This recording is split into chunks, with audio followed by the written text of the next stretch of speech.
Based on the ideas what we have discussed so far, we shall see some of the problems. First one, in 1 second a particle goes from point A to point B, moving in a semicircle of radius 1 meter. The magnitude of the average velocities. They have given time taken as 1 second. Problem number 1. Time taken is given 1 second. Radius is 1 meter. They are asking you to calculate the average velocity. I can take it as AV. Average velocity is total displacement by time taken. Total displacement by time taken. Here you have to find out the displacement made. What is the displacement made by the object? It is the shortest distance between initial and final positions of the object. Object moves from A to B through its shortest distance over here, right? This is R and this is R, so total distance is 2R. So total displacement is 2R divided by total time taken. Total time taken. So radius is given 1 meter, so 2 into 1 meter divided by total time taken is 1 second. So it is 2 divided by 1, 2 meter per second. 2 meter per second. If they ask you to calculate the average speed here, then it is same time interval 1 second, distance traveled is radius is 1 meter. But when you are asked to calculate average speed, can take average speed, then it is total distance by time taken, right? Total distance by time taken. Total distance is pi r. Total distance is pi r. Time taken is t. Pi r into t. So it is 3.14 into 1 divided by time taken is 1. So it is 3.14 meter. This displacement gives you average velocity. Distance gives you average speed. When you compare these two cases, speed has a greater magnitude when compared to average velocity, right?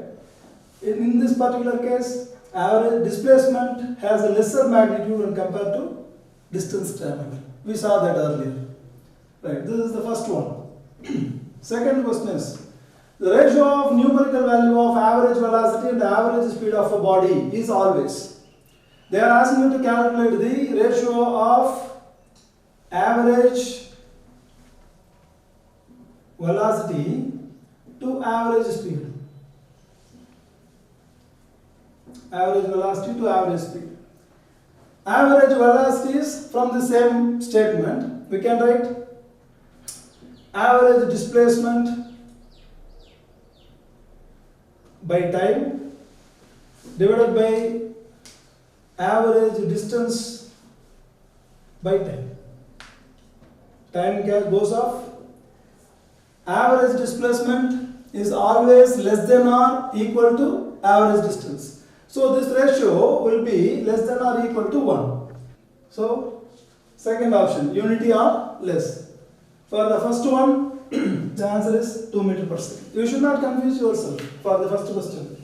It is 3.14 meter per second for average speed, not for average velocity. For the second question, answer is unity or less. Now, we shall go on to the third one. Question is much big, but the concept is very simple. Before getting into this third question, we need to know what is the difference between speedometer and odometer. You might have seen in all the vehicles, they will represent speedometer and odometer. Speedometer represents or measures the instantaneous speed. Instantaneous speed. Speedometer measures instantaneous speed. So what is the speed with which we are moving now? That will be read by speedometer. Odometer represents the distance covered, distance traveled so far. So odometer reads the cumulative distance traveled.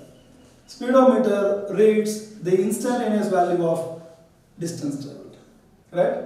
Here they use the word speedometer, but actually it has to be or it must be mentioned as odometer. Mr. Verma drives his car at uniform speed from bottom of a mountain to the top in 30 minutes. So he is moving from bottom to top in 30 minutes. along a helical path as shown. This is a spiral path. Spiral path is called a helical path. At the beginning, the speedometer of his car shows 6,225 km. While on reaching the top, it reads 6,285 km. Take upward as positive y-axis and positive x-axis towards right. Upward direction is positive y-axis. The positive x-axis is towards the right side. The total distance covered is. Actually, the question is very simple. As I mentioned, this should not be mentioned as speedometer. This must be mentioned as odometer. Because if you are starting your travel from the bottom to the top of the hill, at the bottom it is 6,225 km. At the top, it reads 6,285 km. So, the distance covered is the difference between the two values, 6,285 minus of 6,225 km, which is nothing but 60 km. The distance covered is 60 km in this particular case. In the same question, what is this displacement vector during the journey? They are asking you what is the displacement vector. You will be easily confused because if you read the question as what is this displacement alone, then you can simply calculate the magnitude 5 km. But what is asked? What is the displacement vector? Actually, they are asking you to calculate or consider the positive x-axis is towards right. But this fellow is moving along this particular direction towards the negative x-axis. Negative x-axis. As you know very well, the unit vectors which are used to represent the position of any object is I along the I cap along the x direction, y cap along the j direction, and z cap along the k direction. If the fellow is moving, this is I cap, j cap, and k cap. If the fellow is moving along this direction of this travel is given, he is moving along the negative x direction, so this must be represented as minus I cap. But it is going uphill, so along the positive y direction, so it is plus j. So what is this displacement vector? It is minus of actually 3 km is the speed with which he is moving, or the distance he is covering. So minus of 3a cap plus of 4j cap is the displacement vector. Minus of 3a cap plus 4j cap kilometer is the displacement vector. What is its magnitude? The same question without vector will give you the magnitude of displacement. Magnitude of displacement is square root of 3 square plus 4 square, which is 5 km, right? So if you do not consider this vector, you will have you are having the answer 5 km. So easily you can tick out 5 km, but that's wrong. They are asking you displacement vector, so you must represent it in terms of vector. Then in the same question, in question number 3, what is the average velocity during the journey? Average velocity is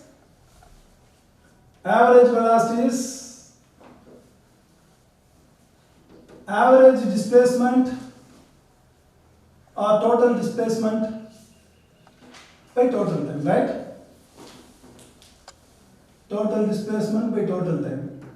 Total displacement vector is given in terms of minus of 3a cap plus 4j cap divided by total time. What is the time taken for him to reach the top? 30 minutes. 30 minutes must be represented in terms of seconds. So 30 divided by 60, which is 1 by 2. So I can write 2 into minus of 3a cap plus 4j cap. This is equivalent to minus of 6a cap plus 8j cap. This is the average velocity. Average velocity is minus of 6a cap plus 8j cap kilometer per hour. So for the question number 3, it is 60 km. For question number 4, it is displacement vector. So minus 3a plus 4j kilometer. And in question number 5, the average velocity during the journey is minus of 6i plus 8j km per hour. Next question. An object is dropped from a height h. Then the distance travelled in the times t, 2t, 3t are in the ratio. At time t, 2t and 3t are in the ratio. See, an object is dropped. What is the initial velocity? 0. So, we can take the expression displacement equation is s equals ut plus half at square. As I have made some changes, when object is dropped, u is 0, acceleration is constant, time is t, displacement s will become h. All these things we have seen. So I can write h1 or h equals half g t square. As acceleration is taking place along the downward direction, I can take a equals g, a equals g, s equals h, right? So h equals half gt square. They have given different time intervals. So I can take h1 is equal to half g t square. h2 is equal to half g 2t square. This is equivalent to 4 into half gt square. Then h3 is equal to half into g into 3t the whole square, which is 9 into half gt square.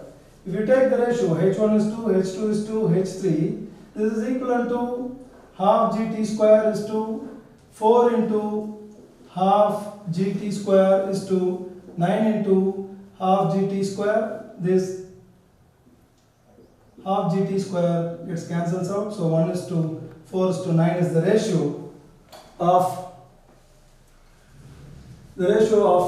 the distance travelled in time intervals t, 2t, 3t respectively.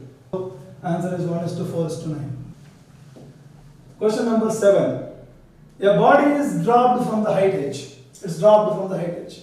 If t1 is the time taken in covering the first half distance and t2 is the time taken to cover the next half distance respectively, then the relation between t1 and t2 is. What is the relation connecting t1 and t2? Number 7. A body is dropped from the height h if t1 is the time taken to cover this half distance h by 2 and t2 is the time taken to cover the remaining half distance h by 2. Then how will you relate t1 and t2? This is the question. As we saw, when an object is dropped from certain height, we saw the expression for time taken as t equals square root of 2h divided by g, where h equals half gt square, t equals square root of 2h divided by g. So, for the first half height, the time taken is t1 is equal to square root of 2h by 2 into g. 2 gets cancels out, so this is root of h divided by g. Then, what is the total time taken? T equals t1 plus t2 to cover the total height h from the point of drop to the ground. So t equals t1 plus t2, which is equal to square root of 2h divided by g. And we have root of h by g as t1. So I can write root 2 into t1. This is from 1. From 1. Root of h by g is replaced as t1. So this is root 2 into t1. So t1 plus t2 equals root 2 t1. t2 equals root 2 minus of 1 into t1, or t1 equals t2 divided by root 2 minus of t1. t1 equals t2 divided by root 2 minus of t1. This is the relation connecting, fourth one is the relation connecting t1 and t2. Right. Then, question number 8. A bird flies to and fro between two cars which move with the velocities v1 equals 20 meters per second and v2 equals 30 meters per second. Look at the diagram. Car 1 and car 2 are moving in opposite directions. While we discussed about the relative velocity of two objects moving in opposite directions, we had the expression that the relative velocity of A with respect to B or B with respect to A is VA plus VB. VA plus VB. If they move in opposite directions or if they move away from each other, then it will be V1 minus V2. Right? If you calculate the relative velocity of 1 with respect to 2. Or 2 with respect to 1, it is V2 minus of V1. In this particular case, the two cars are moving towards each other and a bird is flying with another velocity V3. Now, they are asking you to find the total distance covered by the bird till the car meets. There will be certain time duration taken by the two cars to meet each other to cover this distance d. So we can calculate time from that condition. And then with the time and with velocity v3, we can calculate the distance traveled or covered by the bird. Do you understand the idea here? You can see here. The time taken by the cars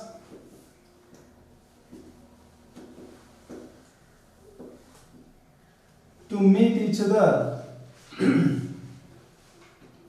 is t equals, as you know, velocity equals distance by time, time equals distance by velocity. As distance is given d, a relative velocity must be calculated v of 1 with respect to 2 or else v of 2 with respect to 1, which will be equal to d divided by v1 plus v2 as they approach each other. As they approach each other. Meanwhile, the bird is flying with a velocity v3. So, the distance covered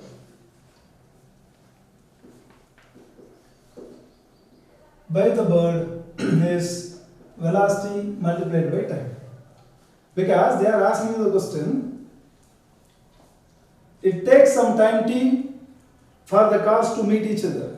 In that time duration, what will be the distance traveled by the bird, distance covered by the bird? So this time has to be substituted over there.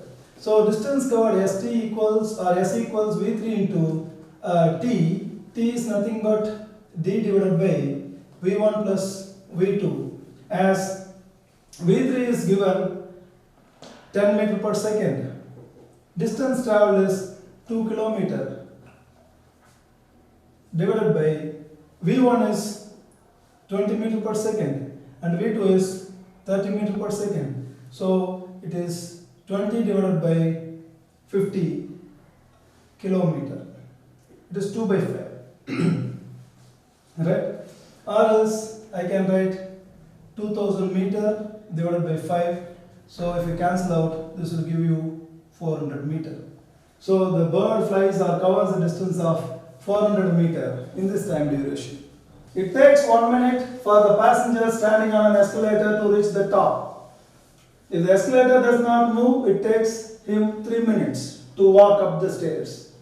How long will it take for the passenger to arrive at the top if he walks up the moving escalator? So, as you know, escalator is a moving staircase. A moving staircase. Let us say L be the distance covered by the person. If he is moving on the escalator, he takes a time interval of 1 minute to cover the distance. If the escalator is at rest, with respect to the escalator, if he walks over the escalator, it takes 3 minutes. What is the time taken for the passenger to arrive at the top when he walks up on the moving escalator? Escalator is also moving, he is also walking over the escalator. What is the time taken? So I can write the time taken by the person who is moving over the escalator can be written as T equals or T1 is equal to L divided by VE, where V is the velocity of the escalator. L is the distance traveled by him. So T1 is given here, which is 1 minute. Now, if the escalator is at rest, if the person is moving, walking over the escalator, so T2 is the time taken by the person to travel the same distance L. So T2 equals L divided by Vp, where Vp is the velocity of the person with respect to the escalator. Escalator is at rest. Velocity of the person with respect to escalator. The time taken by him here is 3 minutes. From this expression, I can write velocity of the escalator is L divided by 1 minute. Velocity of the person is L divided by 3 minutes. Now, third condition is, if the escalator is moving, person is also walking over the escalator, then what is the time taken by him? That's the question. If the person walks up along with the escalator, the person is there on the escalator itself, they are in the same frame of reference.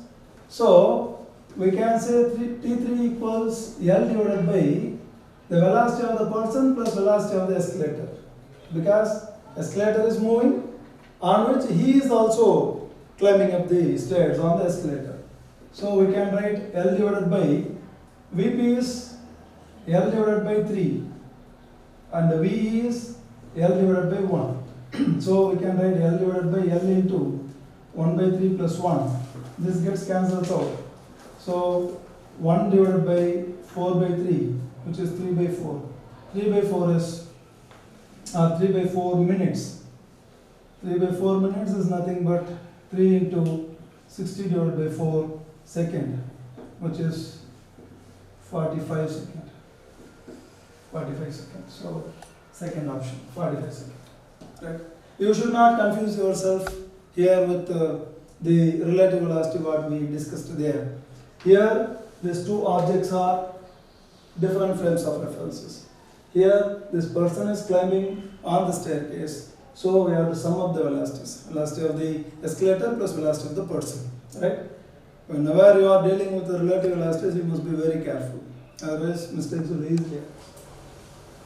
The velocity time graph of a body moving along the straight line is shown in the figure. The ratio of average velocity during the time T1 and T2 is. Now to calculate the average velocity, this is based on graph. As we saw earlier, in a velocity time graph, the area under the curve will give you the displacement. Area under the curve will give you displacement. With the displacement and the time, you can calculate average velocity. How will you calculate this? This problem is quite simple, but of application of ideas, we can see here the graph is given. I can consider this as two triangles. VO is the common velocity for both the triangles. This is V and this one is T. Base is T1 and this one is T2. This area can be calculated as S1 and this area can be calculated as S2. The area under this triangle is S1. Area under this triangle is taken as S2. So, area under, I can mark this as first and second triangles. Under first triangle is S1. Area under second triangle is S2. S1 is equal to half BH. Height is VO. Breadth is T1. So I can write half BH is half VO into T1. Similarly, S2 is equal to half VO into T2.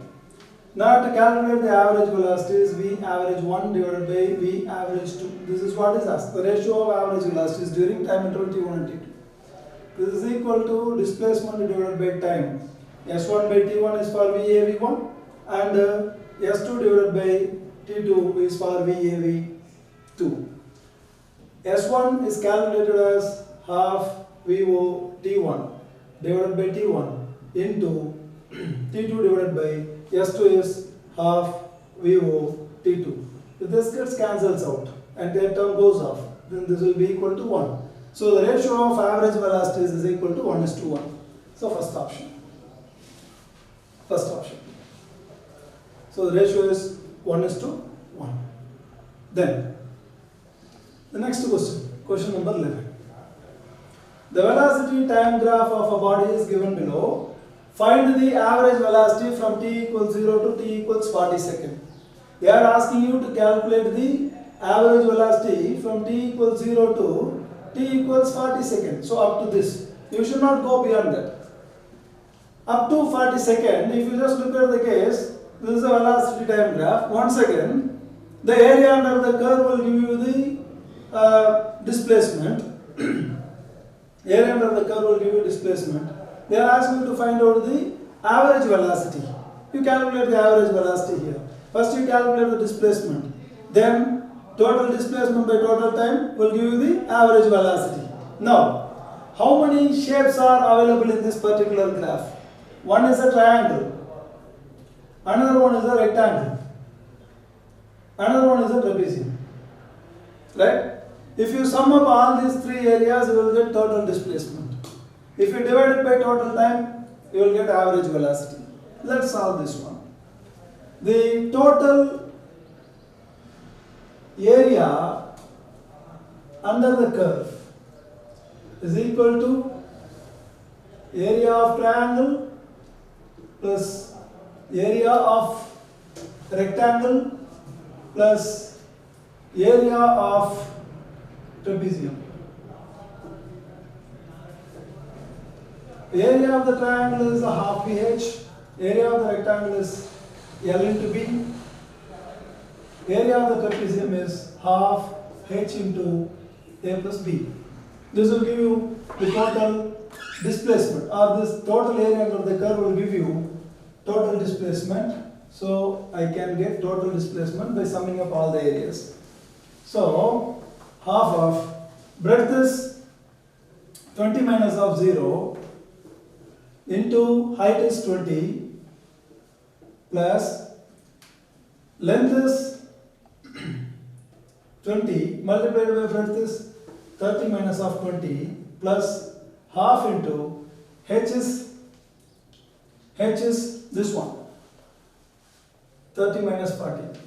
So h is 40 minus of 30 into a plus b is there. A is this one, this side, and b is this side. So we can write 20 plus 60. 20 plus 60. So this is equal to half into 20 into 20. So this is 200 plus 20 into 10, which is 200 plus half into 40 minus 30 is 10 into 80.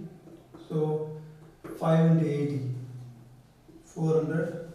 So total displacement is 800 meter. Total displacement is 800 meter. Now we have to calculate the average velocity. Is total displacement by total time. Total displacement is 800 meter. By total time is up to 40 seconds. So this is 40, 20 meter per second. First option. 20 meter per second. Then question number 12. In which of the graphs both net displacement and velocity are negative? This we can do from the graph itself. The graph which has a negative value will have a negative velocity. If you look at this graph, time is changing along the x-axis, but velocity is in the negative value, but it is constant. Velocity is negative direction, but it is constant. From this you will get a negative velocity. If velocity is negative, displacement is velocity into time. as velocity is negative, displacement will also be negative in this particular case. So the first graph gives you negative displacement and a negative velocity. Right? How we are calculating here? As velocity is given negative, actually if you look at the case, the velocity is constant throughout. Right?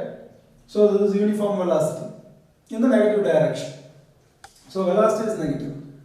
Since velocity is negative, displacement is product of velocity into time, so displacement is also negative. So first option. So option 1 will give you both negative displacement and negative velocity. Then question number 30. A particle is thrown upward from the ground. It experiences a constant resistant force which can produce a retardation of 2 meters per second square. The ratio of time of ascent to the time of descent is, right?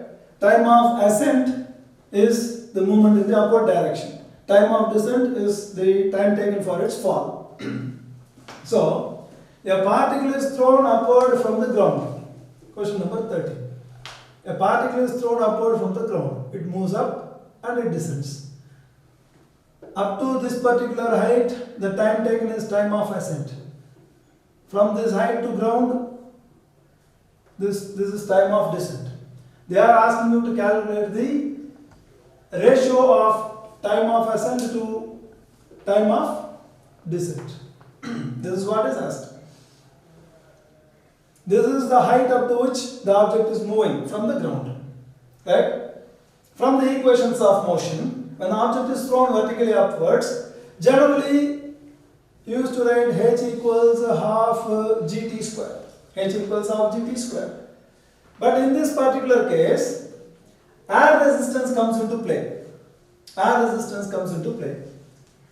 What exactly air is doing is that when the object moves in the upward direction, air opposes its upward motion. When the object moves in the downward direction, air opposes its downward motion by providing viscous force. Right? In this particular case, acceleration is taking place against gravity. Against gravity. Acceleration is along the upward direction. Gravity acts along the downward direction during ascent. So the relative acceleration, as we spoke about relative velocity, we can also speak about relative acceleration. Here the frames are different. Object is moving in the upward direction, air is opposing it in the downward direction. So A and G are acting in the opposite sense, then they must be summed up. So the relative acceleration is A plus G here. So H equals, I can rewrite the expression as H equals half into A plus G into time of ascent square. Time of ascent square. So time of ascent TA is equal to H divided by 2H divided by A plus G the whole root. Similarly, for the time of descent, object is moving in the downward direction. Acceleration due to gravity also takes place in the downward direction. So the relative acceleration is A minus G or T minus A, whatever. Right? Then the time of descent can be represented as TD equals 2H divided by A minus of G. So the ratio of time of ascent to time of descent is equal to whole root of A minus G divided by A plus G. When you take the ratio, A minus G divided by A plus G. What are the values given? The retarding force is given 2 meters per second square. Retarding force is given, or retardation is given 2 meters per second square. So I can just put it, the relative velocity as, actually this is G minus A. Then this can also be taken as G minus A. Then the value will be simple. G minus A is 10 minus of 2. Actually, this is the relative acceleration, so we have to take the difference. So you will get confusion, so I changed it as G minus A. A minus G and G minus A will give the same value. So 10 minus 2 and 10 plus 2. So root of 8 divided by 12, 2 divided by 3. So root 2 divided by 3 is the ratio of time of ascent to time of descent. Root 2 divided by root 3. Second option.